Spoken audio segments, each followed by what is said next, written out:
Hello friends, welcome back to my channel study corner. मैं रिचा। हमारी ये एनसीईआरटी की क्लास है। एनसीईआरटी 6 क्लास की हम जियोग्राफी को डिस्कस कर रहे हैं। तो इससे पहले 6 क्लास की जियोग्राफी में हमने 4th चैप्टर तक डिस्कस कर लिया था। फर्स्ट, सेकंड, थर्ड, फोर्थ इन चारों ही चैप्टर को डिस्कस कर लिया है। तो अगर आपने उन चारों चैप्टर्स को ना देखा हो तो पहले हमारी प्लेलिस्ट में जाइए, वहाँ पर एनसीईआरटी जियोग्राफी करके प्लेलिस्ट है क्लास 6 की, उसको देखिएगा, तभी आगे के चैप्टर से समझ में आएंगे। क्योंकि सारी चीज़ें, सारे चैप्टर्स जो हैं कहीं ना कहीं एक दूसरे से कोरिलेट हैं। कई चीज़ें इससे पहले वाले चैप्टर्स में हम पढ़ चुके हैं, उसके आगे की चीज़ हम नेक्स्ट चैप्टर में पढ़ते हैं। तो एक कॉन्सेप्ट को क्लियर करते जाइए, चीज़ों को स्किप करके मत पढ़िए, सीरियल से पढ़िए, तभी चीज़ें आपको क्लियर होंगी। जैसा कि आपको पता होगा कि एनसीईआरटी बेहद ही इम्पॉर्टेंट हो जाता है अगर आप किसी भी कॉम्पिटिटिव एग्ज़ाम की तैयारी कर रहे होंगे। तो एक बेसिक जो भी स्ट्रक्चर होता है किसी भी एग्ज़ाम की प्रिपरेशन का, वो एनसीईआरटी बेसिक होता है। मतलब 6 क्लास से 12th तक की एनसीईआरटी तो आपको पढ़नी ही पढ़नी पड़ेगी। उसके बाद आप जिस भी कॉम्पिटिटिव एग्ज़ाम की तैयारी कर रहे हैं उसकी जो भी स्पेसिफिक बुक आती है वो स्पेसिफिक बुक एक बार लीजिए और पढ़िए। तो उसमें आपको देखने को मिलेगा कि 80% चीज़ें जो हम पढ़ चुके हैं वही चीज़ उसमें भी रहती है, कहीं से कुछ अलग नहीं रहता है। लेकिन हम क्या करते हैं, एनसीईआरटी को नहीं पढ़ते हैं, हम डायरेक्ट सोचते हैं उस स्पेसिफिक बुक को पढ़ें और उससे एग्ज़ाम क्वालिफाई कर लें। तो ऐसा नहीं होता, वहाँ पे चीज़ें शॉर्ट में दी होती हैं, सिर्फ इम्पॉर्टेंट पॉइंट्स दिए होते हैं। तो जब तक आपको बेसिक चीज़ें नहीं क्लियर होंगी, इम्पॉर्टेंट चीज़ें पढ़ के रट के एग्ज़ाम कोई भी क्वालिफाई नहीं किया जा सकता है। इसलिए मैं आपसे रिक्वेस्ट करूँगी कि आप किसी भी एग्ज़ाम की तैयारी कर रहे होंगे उससे पहले कम से कम 6 से 10th तक की या 9th तक की एनसीईआरटी तो पढ़ ही लीजिए, अगर आप 12th तक की ना भी पढ़ पाएँ तो। क्योंकि आप देखेंगे 6th 7th क्लास में ही इतनी इम्पॉर्टेंट चीज़ें दे दी गई हैं बुक्स में। हमें लगता है कि इतनी छोटी क्लास में हमारे काम की कोई चीज़ नहीं मिलेगी, पर आप पढ़ रहे होंगे और देख रहे होंगे कि काफ़ी चीज़ें, काफ़ी इन्फॉर्मेशन हमें इन छोटी क्लास की बुक्स में भी मिल जा रही है। तो इसलिए बिल्कुल शुरुआत से शुरू करिए, आपके लिए आसान होगा। आप किसी भी एग्ज़ाम की तैयारी कर रहे होंगे, जैसे अगर आप टीचिंग से रिलेटेड किसी एग्ज़ाम की केवीएस, DSSB, CTET हो गया, इन सभी एग्ज़ाम के पॉइंट ऑफ व्यू से काफ़ी हेल्पफुल होता है एनसीईआरटी की बुक। बाकी यूपीपीएससी, यूपीएससी और यूपीSSC जैसे बड़े लेवल के एग्ज़ाम्स के लिए भी 80% जो है वहाँ का जो सिलेबस है वो एनसीईआरटी बेस्ड ही होता है। तो अगर आप छोटे किसी भी एग्ज़ाम लेवल के एग्ज़ाम की तैयारी या बड़े लेवल के एग्ज़ाम की तैयारी कर रहे हैं तो सबसे पहले आप सारी एनसीईआरटी बुक को पढ़ डालिए, उसके बाद ही चीज़ों की तैयारी करिए, आगे बढ़िए। तो हम अपने आज की इस क्लास को शुरू करने से पहले एक रिक्वेस्ट मैं करूंगी कि वीडियो में अंत तक जुड़े रहा करिए, और अगर वीडियो अच्छा लग जाया करे तो वीडियो को लाइक कर दिया करिए, शेयर कर दिया करिए अपने फ्रेंड्स और फैमिली मेम्बर्स में। और अगर आप हमारे चैनल में नए हैं तो चैनल को सब्सक्राइब कर लीजिए, बेल आइकॉन के बटन को ऑन कर दीजिए ताकि कोई भी वीडियो अपलोड हो तो उसका नोटिफिकेशन आप तक पहुंच जाए। हम चीज़ों को दोनों ही लैंग्वेज में डिस्कस करते हैं, इसलिए लैंग्वेज से रिलेटेड आपको कोई भी प्रॉब्लम नहीं होनी चाहिए। आप किसी भी स्टेट से बिलोंग करते हो, किसी भी कंट्री से बिलोंग करते हो, अगर आप हिंदी समझ पाते हैं तो हिंदी और इंग्लिश समझ पाते हैं तो इंग्लिश, दोनों ही चीज़ों में हम डिस्कस करते हैं। तो हम अपने आज के इस चैप्टर को शुरू करते हैं। 5वां चैप्टर, क्लास 6 से एनसीईआरटी जियोग्राफी। चैप्टर का नाम आपको दिख रहा होगा, पृथ्वी के प्रमुख परिमंडल। कहा जाए तो इसे क्या कहेंगे, major domains of the earth. पृथ्वी के प्रमुख परिमंडल तो काफ़ी इम्पॉर्टेंट चैप्टर है। बहुत से क्वेश्चन इस चैप्टर से बनते हैं एग्ज़ाम में। किसी भी एग्ज़ाम का आप पेपर उठा के देख लेंगे तो 2 से 3 क्वेश्चन सीधे सीधे इसी चैप्टर से आपको मिल जाएंगे। तो बहुत ध्यान से कंसंट्रेट होकर चीज़ों को समझने की कोशिश करिएगा।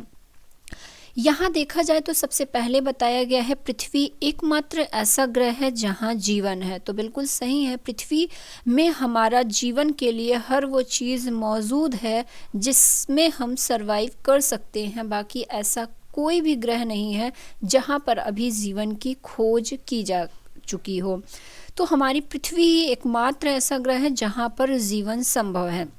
मानव यहाँ जीवित रह सकता है क्योंकि जीवन के लिए आवश्यक जो तत्व होते हैं भूमि, जल तथा हवा पृथ्वी पर मौजूद है।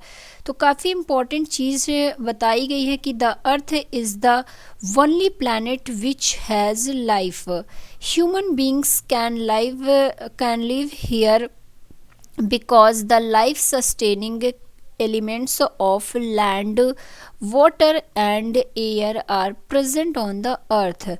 तो जो जीवन के लिए आवश्यक तत्व हैं वो हमारी इस पृथ्वी पर ही मौजूद हैं। पृथ्वी की सतह ऐसी है जिसमें पर्यावरण के 3 महत्वपूर्ण घटक आपस में मिलते हैं तथा एक दूसरे को प्रभावित करते हैं। पृथ्वी का ठोस भाग जिस पर हम रहते हैं उसे क्या कहते हैं, उसे भूमंडल कहते हैं, मतलब लिथोस्फीयर कहते हैं। गैस की परतें जो पृथ्वी के चारों ओर से घेरती हैं जिसे हम क्या कहते हैं, एटमॉस्फेयर या वायुमंडल कहते हैं, जहां पर ऑक्सीजन, नाइट्रोजन, कार्बन डाइऑक्साइड तथा दूसरी गैसें पाई जाती हैं। पृथ्वी के बहुत बड़े भाग पर जल पाया जाता है। तो आपको ये चीज़ पता होगा कि हमारी पृथ्वी को इसीलिए नीला ग्रह की संज्ञा भी दिया गया है, ब्लू प्लैनेट कहा जाता है, क्योंकि इसके मैक्सिमम पार्ट में जल है, जल पाया जाता है। इस वजह से इसे जल मंडल भी कहा जाता है, मतलब हाइड्रोस्फीयर भी कहा जाता है। जल मंडल में जल की सभी अवस्थाएं, आप जो तीनों अवस्थाएं होती हैं वो भी देख सकते हैं, जैसे कि बर्फ, जल एवं जल वाष्प। जीवमंडल एक सीमित क्षेत्र है जहां स्थल, जल एवं हवा एक साथ मिलते हैं, जहां सभी प्रकार के जीवन पाए जाते हैं। तो यहाँ पे बायोस्फीयर की बात की गई है कि the biosphere is the narrow zone where we find land, water and air together which contains all forms of life. तो ये तो हो गया आपके बायोस्फीयर की बात। तो यहाँ पर हमने क्या क्या देखा, लिथोस्फीयर देखा, एटमॉस्फेयर देखा, हाइड्रोस्फीयर देखा और बायोस्फीयर को देखा। अभी यहाँ पर लिथोस्फीयर, जो लिथोस्फीयर है हमारा, वो किस तरह से उसकी उत्पत्ति हुई है उसके बारे में बताया गया है कि ग्रीक भाषा में लिथोस का अर्थ है पत्थर, एटमॉस का अर्थ है वाष्प और ह्यूडर का अर्थ है जल, बायोस का अर्थ है जीवन। तो ये हमारा जो बायोस्फीयर, लिथोस्फीयर, एटमॉस्फेयर और हाइड्रोस्फीयर है उसके बारे में बताया गया कि एटमॉस्फेयर जो है वो एटमॉस से मिलकर बना है। तो एटमॉस का अर्थ वाष्प होता है, लिथोस्फीयर में लिथोस का अर्थ पत्थर होता है, और उसके बाद हमारा जो हाइड्रोस्फीयर है, हाइड्रोस्फीयर में ह्यूडर का अर्थ क्या होता है, जल होता है, और बायोस्फीयर में बायोस का अर्थ क्या होता है, जीवन होता है। तो ये हमारा ग्रीक शब्द, ग्रीक भाषा में इनका मतलब ये होता है। अब आ जाते हैं भूमंडल में, मतलब लिथोस्फीयर को। जो चीज़ें हमने ऊपर देखी अब उसके बारे में डिटेल में जानेंगे। तो सबसे पहले बात बताई जा रही है लिथोस्फीयर की, कि पृथ्वी के जो ठोस भाग को लिथोस्फीयर कहा जाता है। जैसा कि हमने ऊपर ग्रीक शब्द में लिथोस का मतलब भी देखा, क्या होता है, पत्थर होता है। तो वही चीज़ बताई गई है कि the solid portion of the earth is called the lithosphere. तो जो सॉलिड पोर्शन होता है उसे ही लिथोस्फीयर कहा जाता है। यह भूपर्पटी की चट्टानों तथा मिट्टी की पतली परतों का बना होता है जिसमें जीवों के लिए पोषक तत्व पाए जाते हैं। तो जो हमारा लिथोस्फीयर है ये किससे बना होता है, तो it comprises the rocks of the earth's crust and the thin layers of soil that contain nutrients element which sustain organisms। फिर आगे बताया गया है कि पृथ्वी की सतह को 2 मुख्य भागों में बांटा जा सकता है। बड़े स्थलीय भूभाग को हम महाद्वीप का नाम देते हैं तथा बड़े जलाशय को महासागर बेसिन के नाम से जाना जाता है।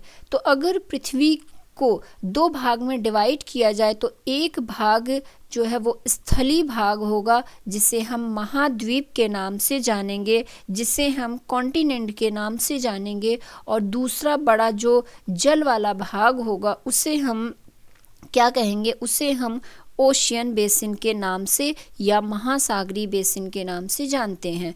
विश्व के सभी महासागर आपस में एक दूसरे से जुड़े होते हैं। ऐसा आगे आप अगर आपके पास फ़ोन हो तो फ़ोन में, या आपके पास मैप हो तो मैप खोल के बैठिएगा, क्योंकि इस चैप्टर में मैक्सिमम चीज़ें आपको मैप से समझनी होगी। हमारी इस PDF में ये मैप जो है काफ़ी बड़ा था तो उल्टा है, तो अगर आपके पास बुक हो कोई या मैप हो कोई तो मैप खोल के बैठिए, तब चीज़ें आपको समझ में आएंगी। तो ये मैप है, यहाँ पर यही चीज़ लिखा गया है कि विश्व के सभी जो महासागर हैं वो आपस में एक दूसरे से जुड़े हुए हैं। समुद्री जल का तल सभी जगह समान होता है। स्थल की ऊंचाई को समुद्र तल से मापा जाता है। तो समुद्र, अगर आपको स्थल की ऊंचाई जो मापी जाती है वो समुद्र का जो लेवल होता है, समुद्र का जो तल होता है, वहाँ से शुरुआत की जाती है, जिसे शून्य माना जाता है। तो the level of sea water remains the same everywhere, ये चीज़ यहाँ पर बताई गई है और इसको मेज़र किया जाता है from the level of the sea which is taken as 0। तो इस लैंड को जो मेज़र किया जाता है वो सी लेवल से मेज़र किया जाता है। अब आगे बढ़ते हैं और आगे देख लेते हैं हमारे काम की क्या चीज़ें हैं। एक बार मैं आपको ये मैप बता देती हूँ। तो हमारे जो सारी चीज़ें हैं, जैसे ये एशिया महाद्वीप हो गया, ये यूरोप महाद्वीप हो गया, तो सारी चीज़ें एक दूसरे से जुड़ी हुई हैं। ये अफ्रीका महाद्वीप हो गया, यहाँ पर आपका ऑस्ट्रेलिया महाद्वीप है, ये सबसे नीचे साइड है दक्षिण दिशा में, और ये अफ्रीका महाद्वीप है। और यहाँ पे जो हमारे महासागर हैं उनकी बात की जाए तो सबसे पूर्व साइड में, ईस्ट साइड में कहा जाए तो प्रशांत महासागर है, जो कि दोनों साइड से आपस में मिल जाती है, क्योंकि हमारी जो ये अर्थ है, हमारा जो पृथ्वी है वो कैसा है, वो थोड़ा सा स्फेरिकल है, मतलब बॉल की टाइप का है कह लीजिए। तो जो बिल्कुल दोनों साइड से जो पार्ट मिलता है एक दूसरे से, वहाँ पर प्रशांत महासागर होता है। तो इसलिए प्रशांत महासागर देखिए यहाँ पर भी आपको दिखाया गया है और इधर लास्ट में भी दिखाया गया है। इसके बाद प्रशांत महासागर कहा जाए तो ईस्ट साइड में हिंद महासागर है, और उसके बाद इस साइड वेस्ट साइड में क्या है, हमारा अटलांटिक महासागर है। तो ये चीज़ें आपको दिख रही होंगी। ऊपर की साइड आर्कटिक महासागर है और दक्षिण की साइड क्या है, अंटार्कटिका है या दक्षिणी महासागर है। तो एक बार ध्यान से मैप को देख लेंगे तो आगे मैं चीज़ों को समझाऊंगी क्या चीज़ कहाँ पर है, तो समझ में आएगा। इससे पहले के चैप्टर में हमने विषुवत रेखा, कर्क रेखा, मकर रेखा, ये सारी चीज़ों को भी देखा हुआ था। तो यहाँ पर भी ये चीज़ें दिखाई गई हैं आपको कि कहाँ पर ट्रॉपिक ऑफ कैप्रियन है और या तो इक्वेटर कहाँ पे है। तो ये बीच वाली जो 0 डिग्री की रेखा होती है उसे हम इक्वेटर कहते हैं या विषुवत रेखा के नाम से जानते हैं। जो हमारी उत्तर की साइड रेखा होती है उसे कर्क रेखा कहते हैं, और जो दक्षिण की साइड मतलब नीचे की साइड रेखा होती है वो मकर रेखा कहलाती है। तो इस तरह से ये 3 रेखाएं जो हैं वो आपको देखने को मिल रही होंगी। अब आगे बढ़ते हैं और आगे चीज़ों को देखते जाएंगे तो ये मैप भी आपको क्लियर होता जाएगा। यहाँ पे बताया गया है कि जो विश्व का सबसे ऊंचा शिखर माउंट एवरेस्ट है। अब ऊपर हमने बात किया था कि जो लेवल है उसको हम समुद्र तल से मापते हैं। तो एक बार इस पॉइंट पे फिर से आइए, यहाँ पे लिखा है जो स्थल की ऊंचाई है उसको हम समुद्र तल से मापते हैं। तो अब वही चीज़ यहाँ पे आगे बताई गई है कि जो विश्व का सबसे ऊंचा शिखर है मतलब पर्वत है माउंट एवरेस्ट, वह समुद्र तल से 8,848 मीटर ऊंचा है। तो ये मोस्ट इम्पॉर्टेंट लाइन है, बहुत से एग्ज़ाम में ये क्वेश्चन बना हुआ है और ये बहुत से बुक्स में क्या है अलग अलग ये वैल्यू दी है, लेकिन हम हमेशा जो एग्जैक्ट जो सही वैल्यू होती है वो NCERT को मानते हैं, क्योंकि बहुत सी बुक में ये वैल्यू 8,900 मीटर दिया है, पर कभी भी वो नहीं सही होगा। राइट आपका 8,848 मीटर ही होता है। तो विश्व जो माउंट एवरेस्ट है इसकी ऊंचाई की बात की जाए तो ये 8,848 मीटर ऊंचा है। विश्व का सबसे गहरा भाग, अब ये तो ऊंचाई की बात हो गई, अब समुद्र तल से गहराई की बात की जाए तो विश्व का सबसे गहरा भाग प्रशांत महासागर का मेरियाना गर्त है, जिसकी गहराई की बात की जाए तो यह 11,022 मीटर है। तो ये दोनों ही जो नंबर हैं आपको ये याद रखना होगा, और ये बेहद ही इम्पॉर्टेंट पॉइंट दिया हुआ है। तो ये आप जहाँ भी नोटबुक अपनी बना रहे होंगे वहाँ पर मोस्ट इम्पॉर्टेंट करके नोट करिएगा, और ये दोनों पॉइंट अलग अलग लिख के दोनों ही रट लीजिएगा कि सबसे ऊंचाई का कौन सा पर्वत है, सबसे ऊंचाई समुद्र तल से किसकी है और कितने मीटर ऊंचा है, और समुद्र तल से गहराई की बात की जाए तो वह कितने मीटर गहरा है। तो प्रशांत महासागर में स्थित मैरियाना गर्त सबसे गहरा गर्त है, जिसकी गहराई 11,022 मीटर है। तो यहाँ पे फिर से एक बार मैं एक्सप्लेन करती हूँ। The highest mountain peak Mount Everest is 8,848 metre above the sea level. फिर आगे नेक्स्ट बताया गया है कि the greatest depth of 11,022 metres is recorded at Mariana Trench in the Pacific Ocean. तो ये चीज़ें थी। अब आगे और देख लेते हैं हम। यहाँ पे एक इंफॉर्मेशन दी गई है, पहले ये चीज़ देख लेते हैं कि न्यूजीलैंड के जो एडमंड हिलेरी तथा भारत के तेंजिंग नोर्गे शेरपा 29 मई 1953 ईस्वी को पृथ्वी के सबसे ऊंचे शिखर माउंट एवरेस्ट पर चढ़ने वाले पहले व्यक्ति थे। तो जीएस वाले पोर्शन में ये क्वेश्चन बनता ही बनता है कि पृथ्वी वो माउंट एवरेस्ट पर सबसे पहले भारत की तरफ से चढ़ने वाला व्यक्ति कौन था। तो भारत की तरफ से तेंजिंग नोर्गे शेरपा ये 29 मई 1953 ईस्वी को सबसे ऊंचे शिखर माउंट एवरेस्ट पर चढ़ने वाले पहले भारतीय थे। और पूरे वर्ल्ड की बात की जाए तो न्यूजीलैंड के एडमंड हिलेरी थे। जापान की जुंको ताबेई विश्व की पहली महिला थी जिन्होंने 16 मई 1975 ईस्वी को एवरेस्ट पर कदम रखा था। तो जापान की महिलाओं की बात की जाए तो पूरे वर्ल्ड में सबसे पहले जापान की जो जुंके ताबेई थी, ये सबसे पहली महिला थी जो माउंट एवरेस्ट को फतह की थी 16 मई 1975 ईस्वी को। अब भारत की बात की जाए तो बख्शेंद्री पाल भारत की पहली ऐसी महिला थी जिन्होंने 23 मई 1984 ईस्वी को एवरेस्ट पर कदम रखा था।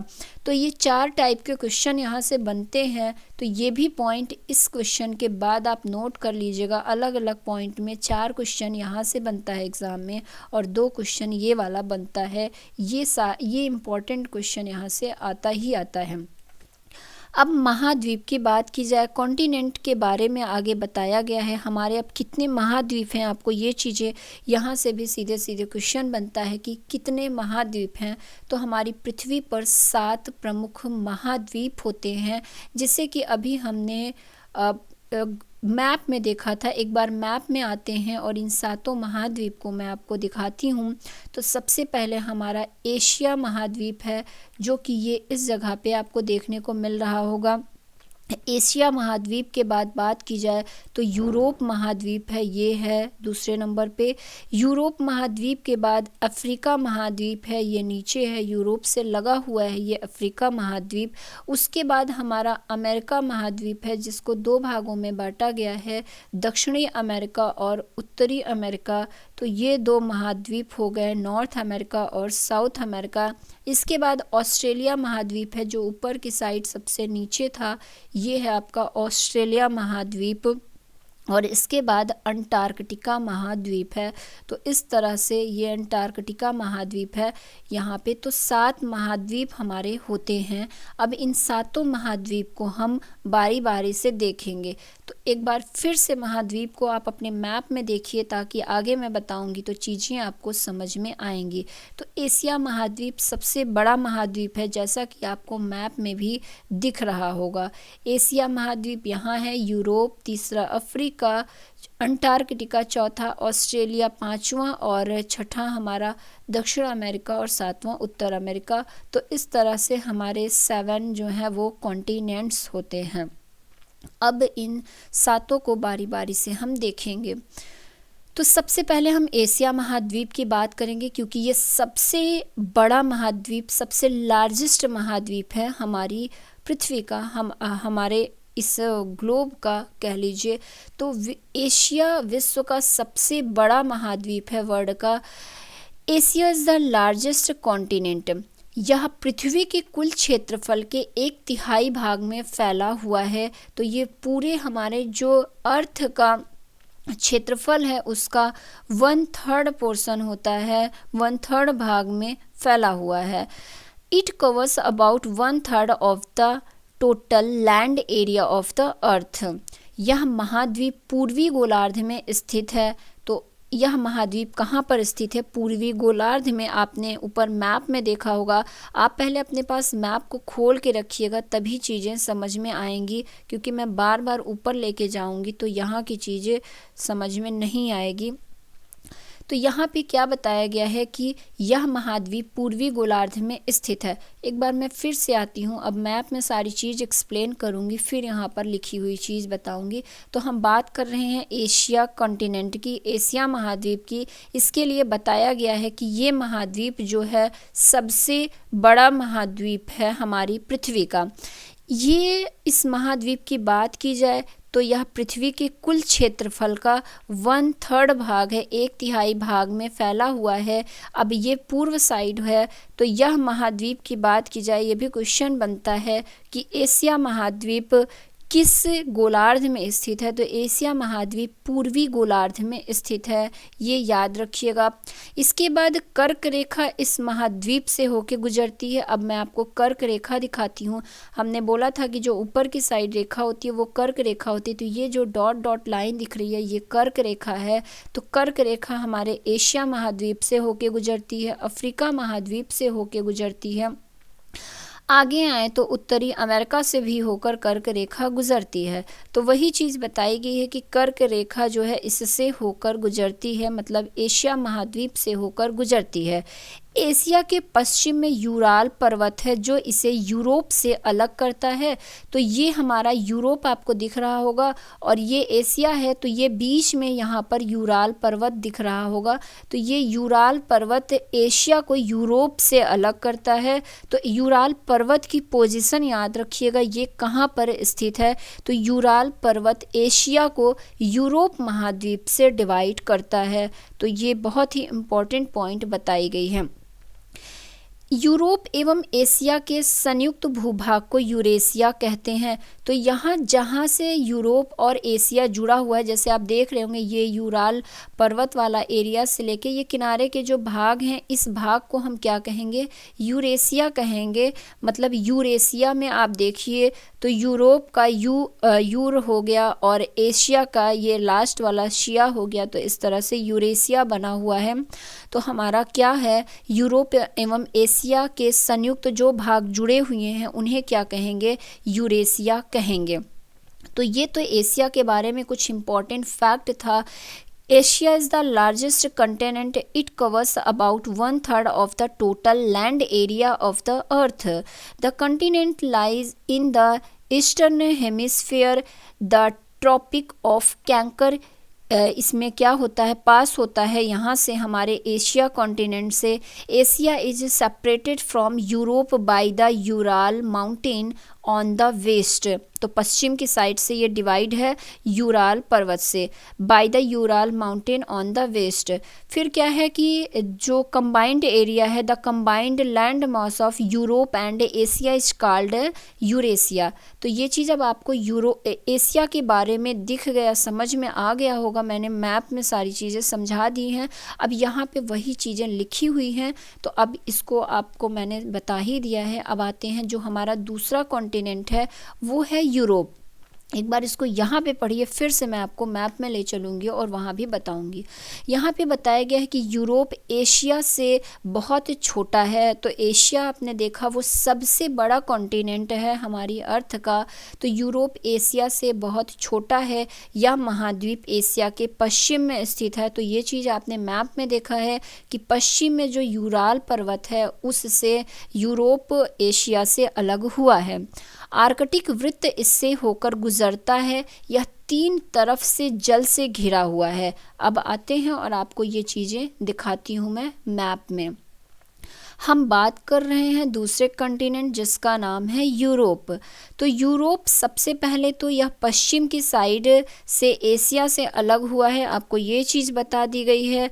फिर बताया गया है कि ये एशिया से बहुत छोटा है, तो आप देख सकते हैं एशिया कितना बड़ा है और यूरोप कितना छोटा दिख रहा है आपको इस मैप में। आर्कटिक वृत्त इससे होकर गुजरता है। तो जो आर्कटिक रेखा है वो हमारा इससे होकर यूरोप से होकर गुजरता है, तो ये चीज़ आपको बताई गई है। फिर आगे बताया गया है कि यह 3 तरफ से जल से घिरा हुआ है। तो जैसा कि दिख रहा होगा यहाँ पर आर्कटिक महासागर है, यहाँ पर अटलांटिक महासागर है, और इस साइड नीचे साइड देखा जाए तो हिंद महासागर है। तो ये 3 तरफ से तो हमारे महासागरों से घिरा हुआ है। ये यहाँ पर महासागर आपको दिख रहा होगा बीच में भी, तो यहाँ से भी ये घिरा है। सिर्फ एशिया साइड से ये नहीं घिरा है, बाकी ये तीनों तरफ से हमारा जो यूरोप कॉन्टिनेंट है ये महासागरों से घिरा हुआ है। तो यही चीज़ बताई गई थी। अब यूरोप के बाद हम अपने तीसरे कॉन्टिनेंट में आते हैं जो कि अफ्रीका है। तो अफ्रीका की बात की जाए तो ये एशिया के बाद विश्व का दूसरा सबसे बड़ा कॉन्टिनेंट है, तो काफ़ी इम्पॉर्टेंट है। हमने एशिया सबसे बड़ा कॉन्टिनेंट देखा, उसके बाद अब बात हो रही है अफ्रीका की। तो फिर से मैं अपने मैप में आती हूँ और ये है आपका अफ्रीका। अब इसके बारे में सारी चीज़ें यहीं पे बताऊँगी, फिर नीचे लेके चलूँगी। तो अफ्रीका के बारे में कहा जा रहा है कि यह एशिया के बाद दूसरा लार्जेस्ट कॉन्टिनेंट है। इसके बाद बताया गया है कि विषुवत वृत्त या 0 डिग्री जो अक्षांश होता है इस महाद्वीप के लगभग मध्य भाग से होकर गुजरता है। तो ये आप देख रहे होंगे, ये विषुवत रेखा है जिसे 0 डिग्री रेखा भी कहते हैं आप। तो 0 डिग्री रेखा या विषुवत रेखा कह लीजिए, या इसी को हम क्या कहते हैं, इक्वेटर कहते हैं। ये अफ्रीका महाद्वीप के बिल्कुल बीचों बीच से होकर जाता है, या कह लीजिए अफ्रीका महाद्वीप को ये 2 भागों में डिवाइड करता है। अफ्रीका का जो बहुत बड़ा भाग उत्तरी गोलार्ध में स्थित है। तो जो अफ्रीका का बहुत बड़ा भाग है ये देखिए, तो ये मैक्सिमम चीज़ें उत्तरी गोलार्ध में ऊपर की साइड स्थित है। तो बहुत बड़ा भाग उत्तरी गोलार्ध में स्थित है, जबकि हमने एशिया में देखा था कि एशिया हमारा जो है वो पूर्वी गोलार्ध में स्थित था। तो इस तरह से ये भी चीज़ें कंपेयर करते चलेंगे तो याद होता जाएगा। अफ्रीका को हम कह रहे हैं कि यह उत्तरी गोलार्ध में स्थित है।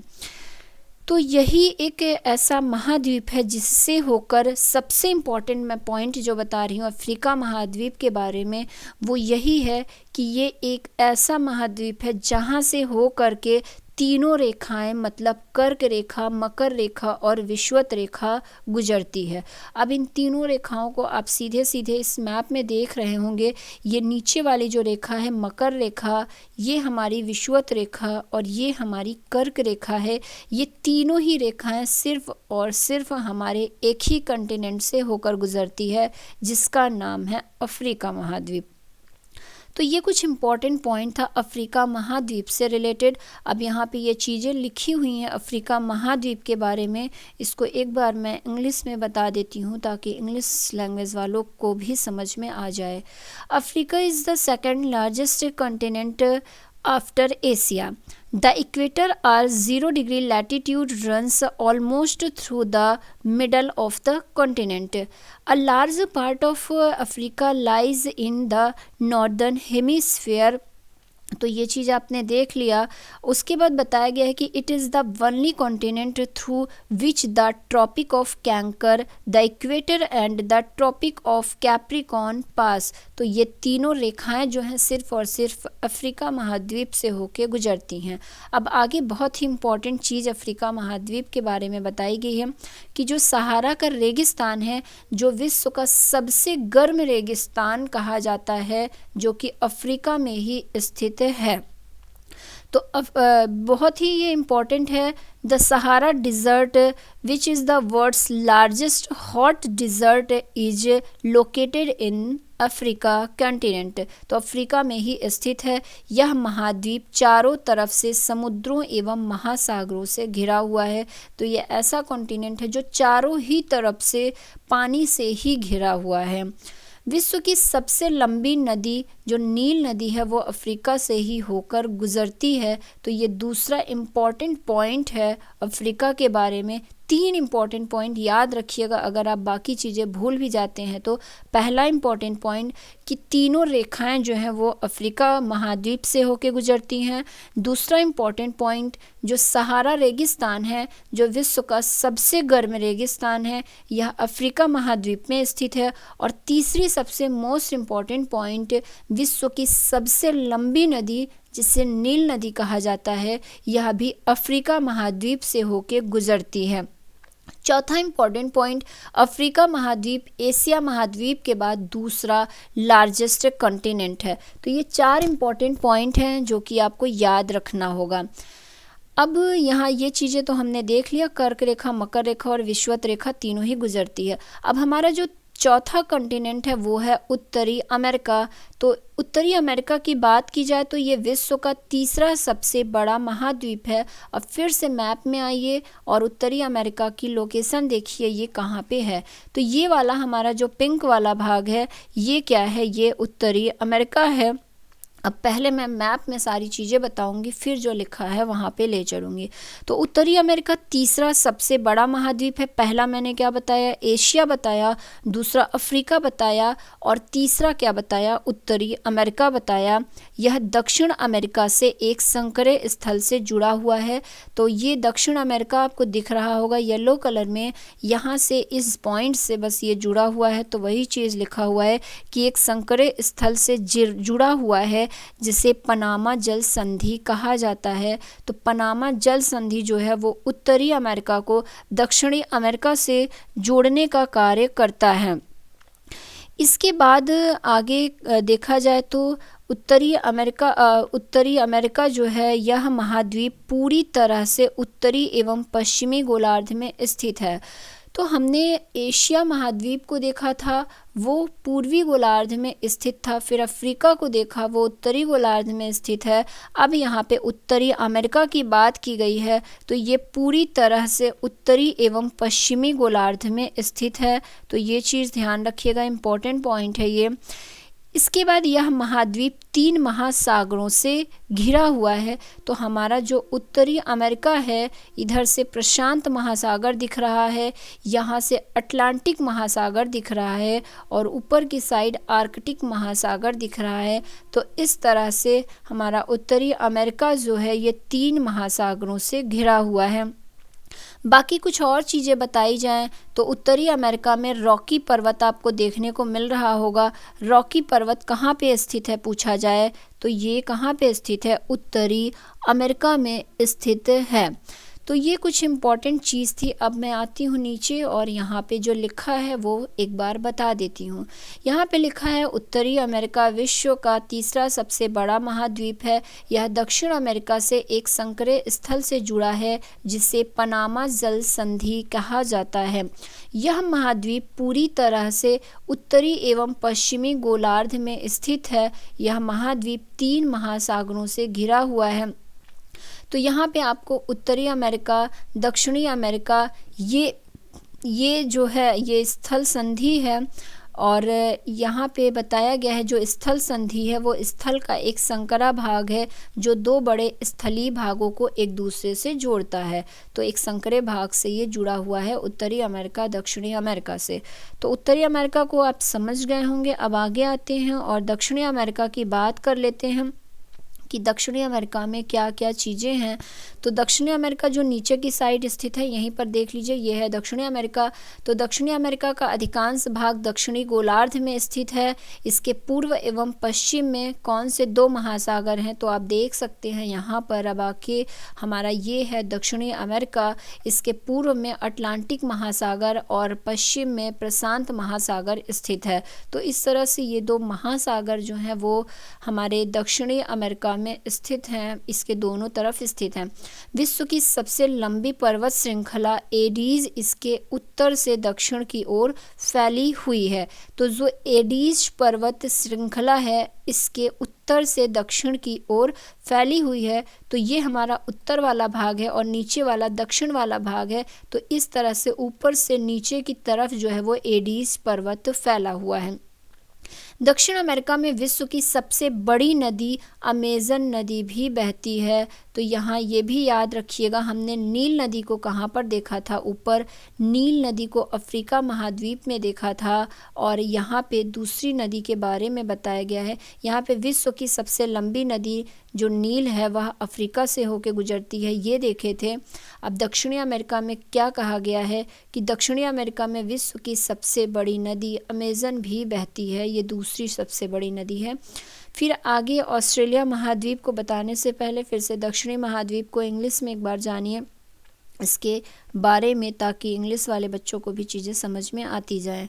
तो यहाँ पे साउथ अमेरिका की बात की जाए तो साउथ अमेरिका जो है ये lies mostly in the southern hemisphere which two oceans surrounded it. तो ये हमने देख ही लिया है।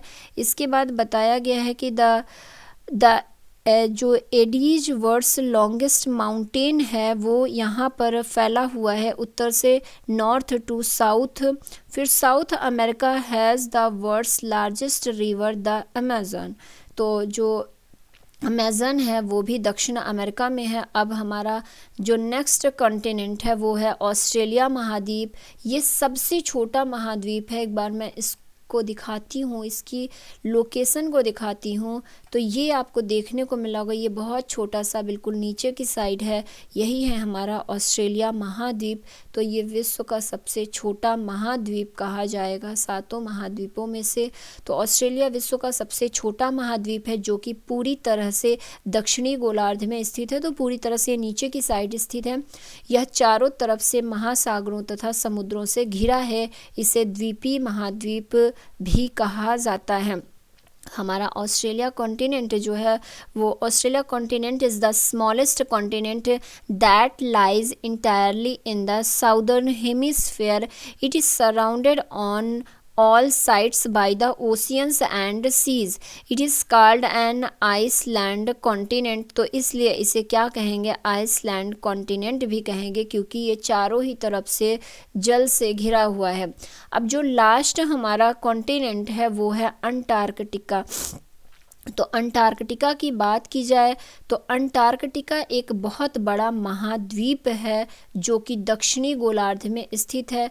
तो एक बार अंटार्कटिका को भी हम देख लेते हैं अपने मैप में, ताकि चीज़ें आपको क्लियर हो सकें।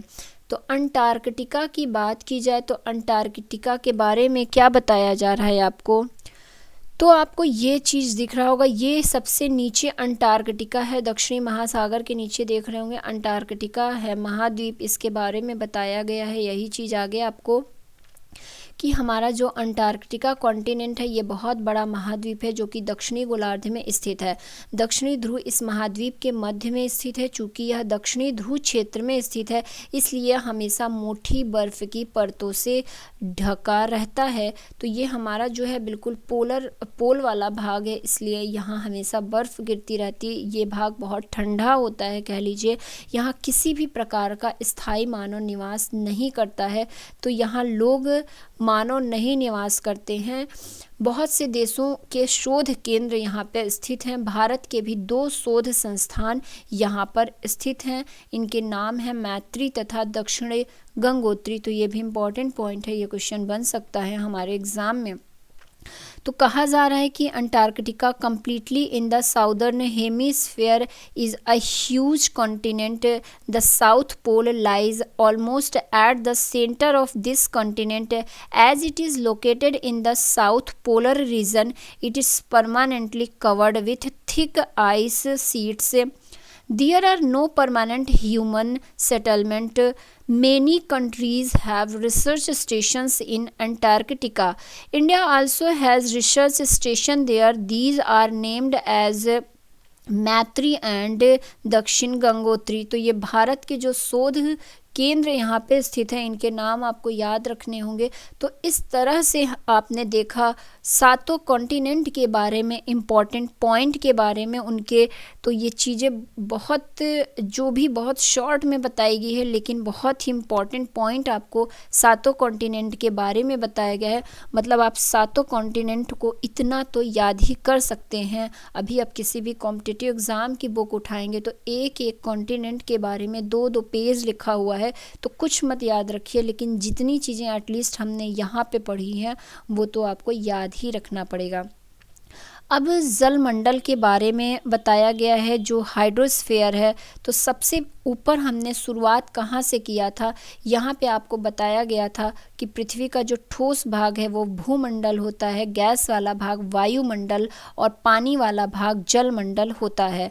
तो यही चीज़ हम डिस्कस कर रहे हैं। तो सबसे पहले हमने जो ठोस वाला भाग था भूमंडल के बारे में पढ़ा। अब आपको बताया जा रहा है जलमंडल के बारे में, इसके बाद वायुमंडल के बारे में बताया जाएगा। तो पृथ्वी को इतना ज़्यादा इसमें जल है, इस वजह से इसे जल मतलब नीला ग्रह कहा जाता है, क्योंकि अगर आप आकाश से देखेंगे तो हमारी पृथ्वी पूरी तरह से ब्लू कलर की दिखती है। यहाँ पे मैक्सिमम जो है वाटर पाया जाता है इस वजह से।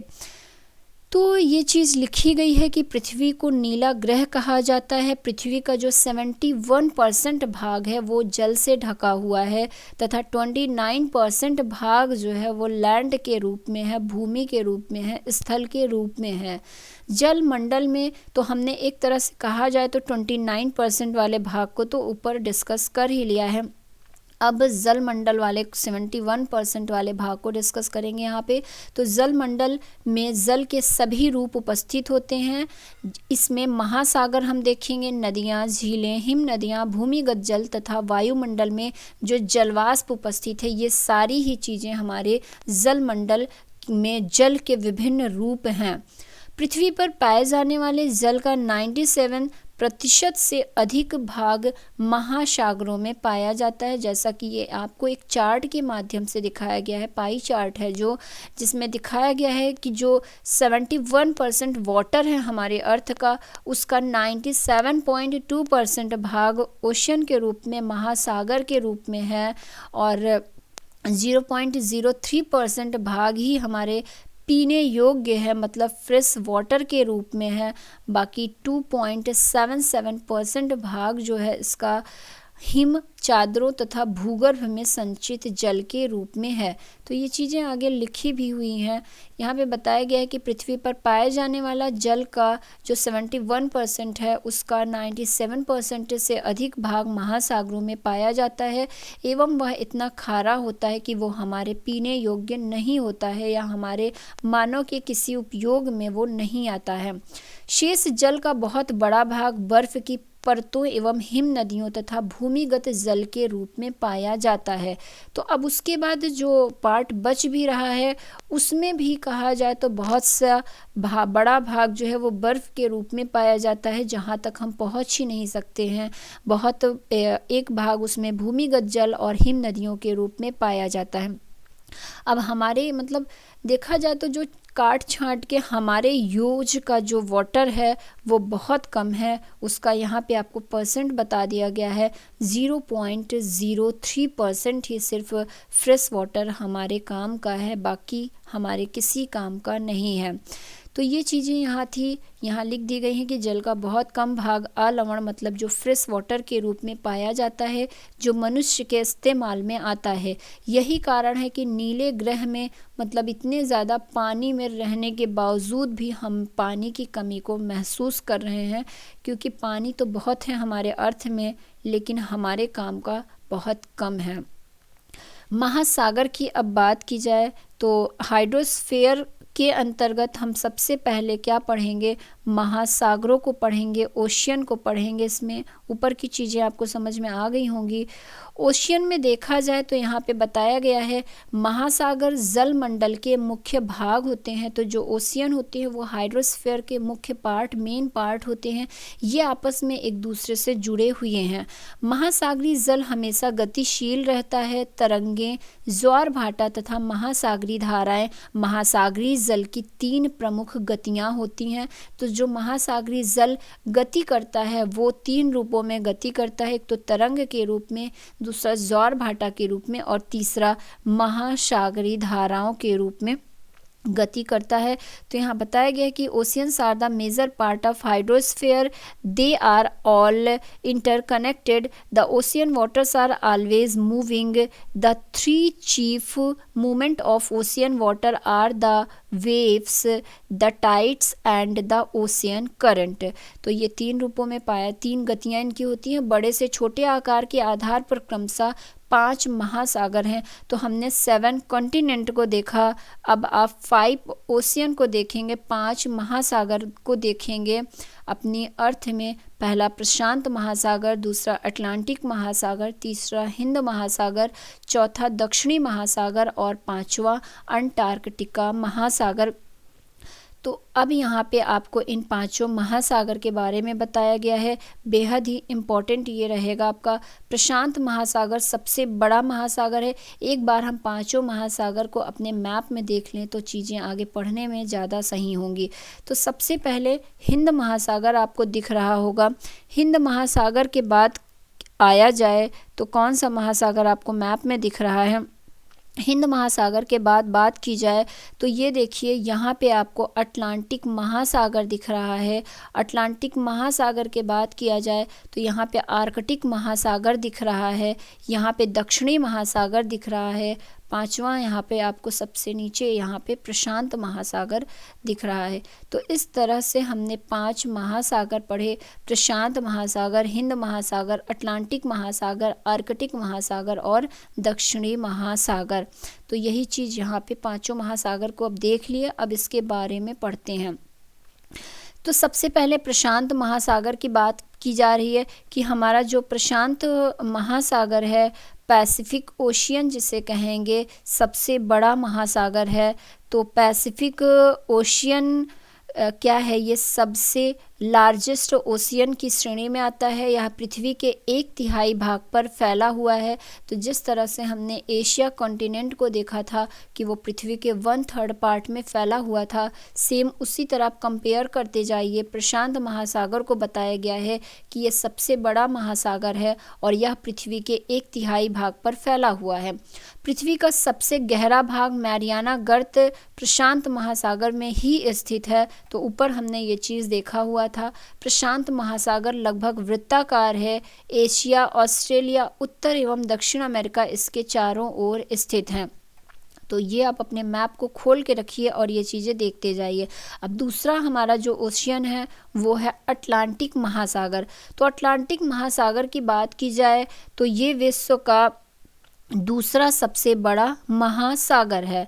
तो अटलांटिक महासागर, अटलांटिक ओशियन इसको इंग्लिश में कहेंगे। Atlantic ocean is the second largest ocean in the world. यह अंग्रेजी भाषा के इस अक्षर के आकार का है। इसके पश्चिमी किनारे पर उत्तर एवं दक्षिण अमेरिका हैं तथा पूर्वी किनारे पर यूरोप एवं अफ्रीका हैं। अटलांटिक महासागर की तटरेखा बहुत अधिक दंतुरित है। यह अनियमित एवं दंतुरित तटरेखा प्राकृतिक पोताश्रयों एवं पत्तनों के लिए आदर्श स्थिति है। व्यापार की दृष्टि से हमारा जो अटलांटिक महासागर है ये सबसे व्यस्त महासागर है। फिर हिंद महासागर को बताया गया है। तो हिंद महासागर से पहले मैं एक बार आपको अटलांटिक महासागर को फिर से क्लियर करूंगी ताकि कोई कन्फ्यूज़न ना बचे। मैप में आते हैं और मैप में अटलांटिक महासागर को देखते हैं। ये देखिए, ये है आपका अटलांटिक महासागर। तो अटलांटिक महासागर के बारे में क्या बताया गया है? सबसे पहले तो यही बताया गया है कि ये दूसरा सबसे बड़ा महासागर है और इसके बाद बताया गया है कि पश्चिमी किनारे पर उत्तर एवं दक्षिण अमेरिका हैं। तो ये आपका अटलांटिक महासागर है। ये पूर्व हो गया, ये पश्चिम हो गया। तो पश्चिम तरफ पर क्या है इसके ये पूर्व हमारा हो गया ये वाला भाग और ये वाला पश्चिम वाला भाग हो गया। तो देख रहे होंगे अटलांटिक महासागर के पश्चिम साइड दक्षिणी अमेरिका और उत्तरी अमेरिका स्थित है। तो वो चीज़ बताई गई है। और इसके पूर्व किनारे पर क्या स्थित है, इसके पूर्व किनारे पर यूरोप और अफ्रीका ऊपर देख रहे होंगे, तो अटलांटिक महासागर बीच में है, पूर्व की तरफ यूरोप और अफ्रीका, पश्चिम की तरफ उत्तरी अमेरिका और दक्षिणी अमेरिका स्थित है। अटलांटिक महासागर की तटरेखा के बारे में बताया गया है कि ये कैसी है, बहुत अधिक दंतुरित है और ये व्यापार के लिए क्या है, सबसे बढ़िया है, हमारा सबसे ज़्यादा व्यापार जो है इस महासागर से होता है। तो ये चीज़ें अब समझ में आ गई होंगी। आगे बढ़ते हैं और आगे देख लेते हैं अपने कौन सा नेक्स्ट महासागर है, किसके बारे में बताया गया है। तो यहाँ पर अब आगे हिंद महासागर के बारे में बताया गया है। हिंद महासागर के बारे में जाना जाए तो हिंद महासागर एक ऐसा महासागर है जिसका नाम किसी देश के नाम पर यानी हमारे देश भारत के नाम पे रखा गया है। यह महासागर लगभग ट्रायंगल है, त्रिभुजाकार है। इसके उत्तर में एशिया, पश्चिम में अफ्रीका तथा पूर्व में ऑस्ट्रेलिया स्थित है। तो फिर से आते हैं मैप में। अगर आप मैप खोले होंगे तो देख ही चुके होंगे, नहीं भी खोले हैं तो मैं आपको दिखाऊंगी ज़रूर यहाँ पे। तो ये हम आ जाते हैं हिंद महासागर पे अपने, ये है आपका हिंद महासागर। तो हिंद महासागर के बारे में आपको क्या बताया गया है कि इसका नाम क्या है, भारत के नाम पे पड़ा हुआ है। तो द इंडियन ओशियन, इसीलिए इसको इंग्लिश में और हिंदी में हिंद महासागर कहेंगे। The Indian ocean is the only ocean named after a country that is India. तो पहला पॉइंट ये रहेगा। फिर इसके शेप की बात बताई गई कि ये ऑलमोस्ट ट्रायंगुलर है, त्रिभुजाकार है। फिर इसके नॉर्थ की साइड बताया गया, ईस्ट इधर है, वेस्ट इधर है, नॉर्थ ऊपर की साइड है। तो बताया गया है कि इसके नॉर्थ साइड में क्या है, इसके नॉर्थ साइड में एशिया है। तो ये ऊपर की साइड आपको एशिया दिख भी रहा होगा मैप में, नॉर्थ साइड में एशिया है। और इन द वेस्ट साइड में क्या है, अफ्रीका है। तो ये वेस्ट साइड वाला भाग हो गया, मतलब पश्चिम वाला भाग हो गया। तो पश्चिम वाले भाग में इसके अफ्रीका है। और पूर्व वाले भाग की बात की जाए, ईस्ट वाले भाग की, तो ऑस्ट्रेलिया है। तो इस तरह से हिंद महासागर 3 कॉन्टिनेंट से घिरा हुआ है, ऑस्ट्रेलिया, एशिया और अफ्रीका से। तो इस तरह से मैप को देखते जाएंगे तो कुछ भी रटने की ज़रूरत ही नहीं है, मैप सारी चीज़ें आपको क्लियर कर देगा। तो इसलिए 1-2 बार कॉपी पेन उठाइए और मैप को ड्रॉ करिए। ये चीज़ें जो हम पढ़ रहे हैं इसको आप ड्रॉ कर लेंगे तो कभी भूलेंगे नहीं और हमेशा याद रहेगा किसकी पोजीशन कहाँ पर है। अब हिंद महासागर के बाद दक्षिणी महासागर की बात की जाए तो दक्षिणी महासागर अंटार्कटिका महाद्वीप के चारों ओर से घेरता है। यह अंटार्कटिका महाद्वीप से उत्तर की ओर 60 डिग्री दक्षिणी अक्षांश तक फैला हुआ है। तो मैप उठाइए, अब मैप ने दक्षिणी महासागर को देखिए। तो दक्षिणी महासागर के बारे में मैं दिखा ही देती हूँ, पता नहीं आप लोग देखेंगे भी कि नहीं। ये है हमारा दक्षिणी महासागर। तो दक्षिणी महासागर के बारे में आपको क्या बताया गया है कि दक्षिणी महासागर पूरी तरह से अंटार्कटिका महाद्वीप को चारों ओर से घेरा हुआ है। तो ये दक्षिणी महासागर है, नीचे आपका अंटार्कटिका महाद्वीप है। तो ये इसे चारों तरफ से कवर किया हुआ है हमारा दक्षिणी महासागर। यह अंटार्कटिका महाद्वीप से उत्तर की ओर 60 डिग्री दक्षिणी अक्षांश तक फैला हुआ है। तो ये इसकी डिस्टेंस की बात बता दी गई है, एक देख लिया आपने तो चीज़ें क्लियर हो गई होंगी। अब आ जाते हैं अपने पॉइंट पे। अब लास्ट जो हमारा ओशियन है वो है आर्कटिक महासागर। आर्कटिक महासागर उत्तर ध्रुव वृत्त में स्थित है तथा यह उत्तर ध्रुव के चारों ओर फैला है। यह प्रशांत महासागर से छिछले जल वाले एक संकरे भाग से जुड़ा है जिसे बेरिंग जल संधि के नाम से जाना जाता है। यह उत्तर अमेरिका के दक्षिणी तटों तथा यूरेशिया से घिरा हुआ है। तो ये बेरिंग जल संधि एग्जाम में बहुत बार पूछा हुआ है। आप कोई भी एग्जाम में बैठेंगे वहाँ पर ये क्वेश्चन देखने को मिल जाएगा, बेरिंग जल संधि कहाँ पर स्थित है। तो सबसे पहले ये मैप में चलते हैं। मैप में चलने से पहले एक बार फिर से एक्सप्लेन करती हूँ। The Arctic ocean is located with in the Arctic circle and surrounds the North Pole. It is connected with the Pacific Ocean by a narrow stretch of shallow water known as Bering जो Bering जल संधि है, Bering strait, it is bounded by northern coast of North America and Eurasia. तो यह उत्तरी तटों तथा Eurasia से घिरा हुआ है। अब आती हूँ आर्कटिक महासागर में आपको लेके, आर्कटिक महासागर में भी घूम लीजिए। तो आर्कटिक महासागर ये यहाँ पे लोकेट है, दिख रहा होगा इस जगह पे आपको आर्कटिक महासागर। तो ये उत्तर ध्रुव वृत्त में स्थित है, तो ये उत्तरी ध्रुव पे स्थित है। जो हमारा साउथ पोल है, नॉर्थ पोल है, वहाँ पे स्थित है ये आर्कटिक महासागर, तथा यह उत्तर ध्रुव के चारों ओर फैला हुआ है। तो ये चीज़ समझ में ही आ रही होगी। यह प्रशांत महासागर से क्या है, छिछले जल वाले एक संकरे भाग से जुड़ा है, जिसे बेरिंग जल संधि के नाम से जाना जाता है। तो प्रशांत महासागर से ये जुड़ा हुआ है बेरिंग जल संधि के माध्यम से। तो ये चीज़ें आपको समझ में आ गई होंगी। अब हम आगे बढ़ते हैं और आगे देख लेते हैं हमारे काम की क्या चीज़ है इस चैप्टर में। वैसे तो हर चीज़ ही काम की है, हर चीज़ ही इम्पॉर्टेंट है। तो हमने अपने कॉन्टिनेंट को देख लिया, ओशियन को देख लिया, मतलब हाइड्रोस्फीयर को भी देख लिया। अब आ जाते हैं एटमॉस्फेयर, जो तीसरा टाइप था हमने पढ़ा था। हमारी पृथ्वी का तीसरा पार्ट जो था वो था वायुमंडल, जिसे कहा जाएगा एटमॉस्फेयर। तो काफ़ी इम्पॉर्टेंट है हमारा एटमॉस्फेयर। हमारी पृथ्वी चारों ओर से गैस की एक परत से घिरी है, जिसे वायुमंडल कहा जाता है। वायु की यह पतली परत इस ग्रह का महत्वपूर्ण एवं अटूट भाग है। यह हमें ऐसी वायु प्रदान करती है जिसमें हम लोग सांस लेते हैं। तो जो हमें ऑक्सीजन मिलती है वो हमें हमारे इन्वायरमेंट, हमारे वायुमंडल से ही मिलती है। यह वायुमंडल हम लोगों को सूर्य की कुछ हानिकारक किरणों से बचाता है। तो सूर्य से जो यूवी रेज निकलती है वह हमारे एटमॉस्फेयर का जो समताप मंडल होता है, जो ये दूसरी वाली लेयर होती है, यहाँ पे स्थित होता है ओजोन परत, ओजोन लेयर। वो हमें सूर्य से निकलने वाली यूवी रेज से हमारी रक्षा करता है। तो हमारे एटमॉस्फेयर में ओजोन लेयर स्थित होता है, वह हमें सूर्य की हानिकारक किरणों से भी बचाता है। अब वायुमंडल की पूरी ऊंचाई की बात की जाए तो हमारा वायुमंडल 1600 किलोमीटर की ऊंचाई तक फैला है। तो ये इम्पॉर्टेंट पॉइंट है आपके एग्ज़ाम के लिए। वायुमंडल को उसके घटकों, तापमान तथा अन्य के आधार पर 5 परतों में डिवाइड किया गया है। तो हमारी जो एटमॉस्फेयर है वो 5 लेयर्स में डिवाइड है। वो लेयर्स का सीरीज पूछता है नीचे से ऊपर के क्रम में। तो एक क्रम से याद रखिएगा, पृथ्वी की सतह से शुरू करते हैं एटमॉस्फेयर को।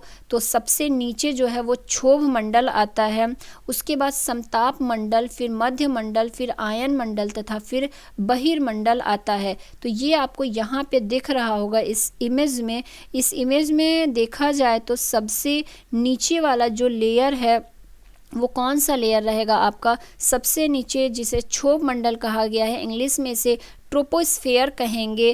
ट्रोपोस्फेयर के बाद क्या आएगा, स्ट्रेटोस्फेयर आएगा, मतलब समताप मंडल आएगा। ट्रोपोस्फेयर के बाद स्ट्रेटोस्फेयर, स्ट्रेटोस्फेयर के बाद क्या आएगा, मीजोस्फेयर आएगा, मतलब मध्य मंडल आएगा। मध्य मंडल के बाद क्या आएगा, हमारा थर्मोस्फेयर आएगा। थर्मोस्फेयर के बाद क्या आएगा, एक्सोस्फेयर आएगा। तो जो हमारा मध्य मंडल है उसके बाद क्या आएगा, आयन मंडल, मतलब थर्मोस्फेयर। और सबसे बाहर जो है वो एक्सोस्फेयर, मतलब बहिर्मंडल होता है। तो इस तरह से 5 लेयर होती है हमारी एटमॉस्फेयर की। ये 5 लेयर का सीरीज पूछता है, तो ये आप याद रखिएगा। अब आगे और चीज़ें बहुत ही इंपॉर्टेंट बताई गई हैं आपको कि वायुमंडल मुख्यतः ऑक्सीजन एवं नाइट्रोजन का बना हुआ है, जो कि साफ तथा शुष्क हवा का 99% भाग है। आयतन के अनुसार नाइट्रोजन 78%, ऑक्सीजन 21% तथा दूसरी अन्य गैसें कार्बन डाइऑक्साइड, ऑर्गन इत्यादि 1% स्थित है। तो ये परसेंट पूछता है एग्ज़ाम में आपके कि हमारे जो एटमॉस्फेयर है उसमें सबसे ज़्यादा परसेंट में कौन सी गैस पाई जाती है। तो सबसे ज़्यादा परसेंट में नाइट्रोजन गैस हमारी एटमॉस्फेयर में पाई जाती है, जिसका परसेंट क्या है, 78%। उसके बाद सेकंड लार्जेस्ट गैस की बात की जाए तो वो ऑक्सीजन गैस होती है, 21% हमारे एटमॉस्फेयर में ऑक्सीजन गैस पाई जाती है। और कार्बन डाइऑक्साइड, ऑर्गन इत्यादि गैसें जो है 1% पाई जाती हैं। ऑक्सीजन सांस लेने के लिए आवश्यक है, जबकि नाइट्रोजन प्राणियों की वृद्धि के लिए आवश्यक है।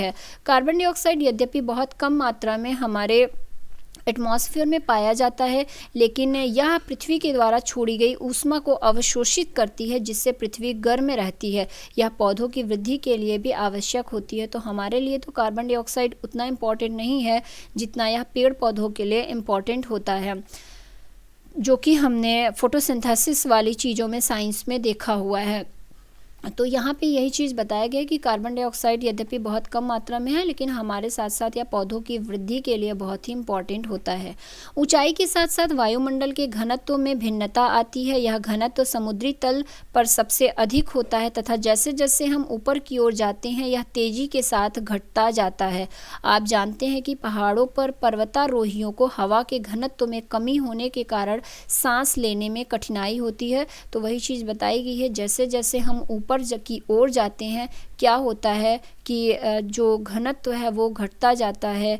इसी वजह से क्या होता है, पहाड़ों पे जो पर्वतारोही चढ़ते हैं वो ऑक्सीजन गैस का सिलेंडर लेके चढ़ते हैं, क्योंकि जैसे जैसे हम ऊपर जाते हैं ऑक्सीजन का लेवल कम होता जाता है। ऊंचाई पर सांस लेने के लिए अपने साथ ऑक्सीजन लेकर जाना पड़ता है।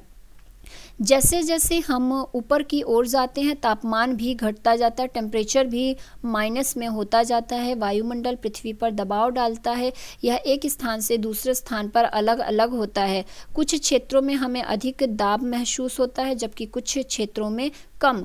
वायु उच्च दाब से निम्न दाब की ओर बहती है। तो ये काफ़ी इम्पॉर्टेंट है कि हमारे एटमॉस्फेयर में वायु का जो दिशा हो, वायु के जो प्रवाह का वो होता है, वो क्या उसका जो प्रेशर होता है वो कैसा होता है, तो वो उच्च दाब से निम्न दाब की ओर बहती है। गतिशील वायु को पवन कहते हैं। तो ये चीज़ हमने देखा हुआ है इससे पहले के चैप्टर में कि पवन किसे कहते हैं।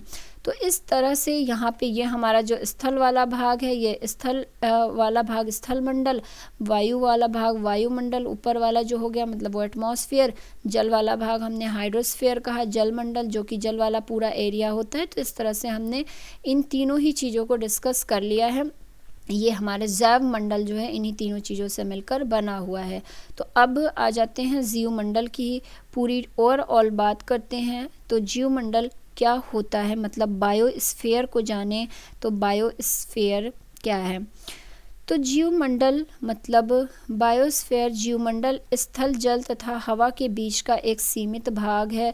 तो ये चीज़ें हमने देख ही लिया है। इसके बाद क्या है, यह वह भाग है जहाँ जीवन मौजूद है। तो जहाँ जीवों की बहुत सी प्रजातियाँ, सूक्ष्मजीव, बैक्टीरिया, स्तनधारी मतलब जानवर से लेके मनुष्य, पेड़ पौधे, ये सारे ही हमारे जीवमंडल में पाए जाते हैं। मनुष्य सहित सभी प्राणी जीवित रहने के लिए एक दूसरे से तथा जीवमंडल से जुड़े हुए हैं। जीवमंडल के प्राणियों को मुख्यतः दो भागों जंतु जगत एवं पादप जगत में विभक्त किया गया है। तो जंतु जगत एनिमल किंगडम और प्लांट किंगडम की बात की जा रही है। यहाँ पे एनिमल किंगडम में सारे तरह के एनिमल आएंगे जिसमें मनुष्य भी आएगा, और प्लांट किंगडम में सारे टाइप के प्लांट आएंगे। पृथ्वी के ये तीनों परिमंडल आपस में पारस्परिक क्रिया करते हैं तथा एक दूसरे को किसी न किसी रूप में प्रभावित करते हैं। उदाहरण के लिए लकड़ी तथा खेती के लिए वनों को काटा जाए तो इससे ढलुआ भाग पर मिट्टी का कटाव तेजी से होने लगता है। तो ये काफ़ी बेसिक चीज़ें हैं, ये सारी चीज़ें आपको पता ही है। तो यही चीज़ें यहाँ पे लिखी हुई हैं। इसके बाद बताया गया है कि हाल ही में सुनामी के कारण अंडमान एवं निकोबार महाद्वीप समूह का कुछ भाग पानी में डूब गया। झीलों तथा नदियों में तो अगर पेड़ पौधे नहीं रहेंगे तो क्या होगा, पानी जो है वो हमारा जो ज़मीन के द्वारा, मिट्टी के द्वारा सोखी नहीं जाएगी, क्योंकि मिट्टी क्या जो पेड़ पौधे होते हैं वो मिट्टी को बांधने का कार्य करते हैं। तो अगर पेड़ पौधे नहीं रहेंगे तो क्या होगा, बाढ़ जैसी समस्याएं आपको देखने को मिल सकती हैं। यही चीज़ यहाँ पे बताया गया है। झीलों तथा नदियों से दूषित पदार्थों के प्रवाहित होने से उनका जल मानव के इस्तेमाल के लायक नहीं रह जाता। यह जल दूसरे जीवों को भी नुकसान पहुँचाता है। आगे बताया गया है कि उद्योगों, तापीय विद्युत संयंत्रों तथा गाड़ियों का उत्सर्जी पदार्थ वायु को प्रदूषित करता है। कार्बन डाइऑक्साइड वायु का एक महत्वपूर्ण घटक है, लेकिन कार्बन डाइऑक्साइड की मात्रा में वृद्धि के कारण पृथ्वी के तापमान में वृद्धि हो रही है। इसे भूमंडलीय तापन कहा जाता है। इसीलिए भूमंडल, वायुमंडल तथा जलमंडल के बीच के प्राकृतिक संतुलन को बनाए रखने के लिए पृथ्वी के संसाधनों के सीमित उपयोग की आवश्यकता है। तो काफ़ी इम्पॉर्टेंट पॉइंट आपको बताया गया है किसके बारे में, हमारे कार्बन डाइऑक्साइड के बारे में और चीज़ों के बारे में, भूमंडल, वायुमंडल के बारे में। तो यहाँ पर यही चीज़ें हैं कि emissions from industries, thermal power plants and vehicles pollute the air. Carbon dioxide is an important constituent of air constituent of air, but increase in the amount of carbon dioxide leads to increase in global temperatures. This is termed as global warming. तो global warming कई बार exam में बना हुआ question है, जिसे हिंदी में हमने क्या कहा, हिंदी में इससे भूमंडलीय तापन कहा। तो ग्लोबल वार्मिंग क्या है, ये क्वेश्चन बनता है।